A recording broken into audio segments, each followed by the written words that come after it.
I'm going to show you how you can create a QR code that just links to a voice recording. So I'm going to use the app MP3 Recorder, which is free on the App Store. That does mean it's ad-based, so you're going to see some ads while you're using it. If that's a concern, you may have to move to a pay service, but I'm going to go ahead and use the free one. So I'll open up my app. And you'll see it launches right into the recording part of the app. So it's really quick to get up and running. And to record, I just hit this red button and there's a brief delay, and then you'll see the time come up at the top of the screen and you'll see the red flashing light, which shows me that I'm recording. So once I have my recording done, I can just hit the stop button, that's square, and I'm going to name this file as test3 and hit OK. And it's been saved successfully. And here's one of the ads that you'll see, so I'm just going to X out of that. So once I've got my file recorded, at the bottom in the center you'll see media. I'm going to click there and it's going to show me all of my recordings. And another ad, I'll test 3, and it's actually going to start playing that. So I'm going to pause that, you don't need to hear it again. And you'll see that red button is the sharing arrow. So when I tap on the sharing arrow, it gives me these options for sharing to another location.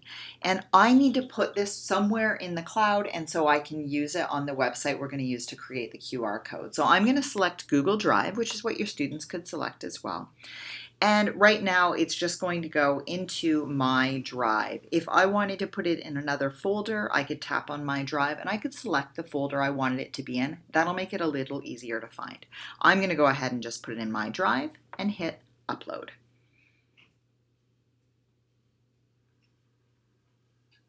So it just takes a moment to upload, and now it says complete.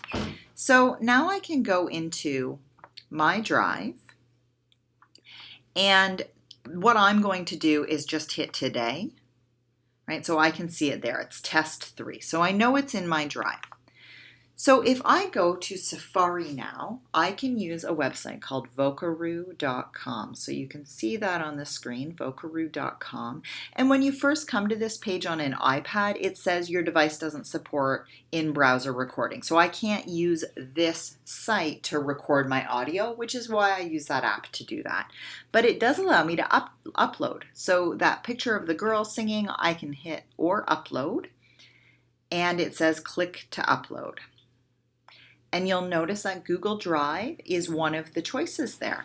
If that choice isn't there, if you don't see Google Drive, you can click on the 3 dots beside More, and then you could just toggle Google Drive on. Mine's already on, so I'm going to tap on that, and it's going to take me right to my Google Drive account. So I know I've got a lot of files in my Google Drive, so I am actually going to search and just say today, because I know I just recorded that and I want that to come to the top. Tap on that and it's going to open that right up and upload it. I'll just take a moment to process. Okay, so here's the page with my file. So you can see now I have a link to my file. I could embed that, I could email it, or I could save it to social media. But if I look at the bottom of the green square that's in the center of the page, you can see where it says QR code. So if I tap on QR code, there it is. So now I can just do a long tap and save image, and that will put that QR code in my camera roll, so then I could send it wherever it needs to go for printing and displaying in my classroom.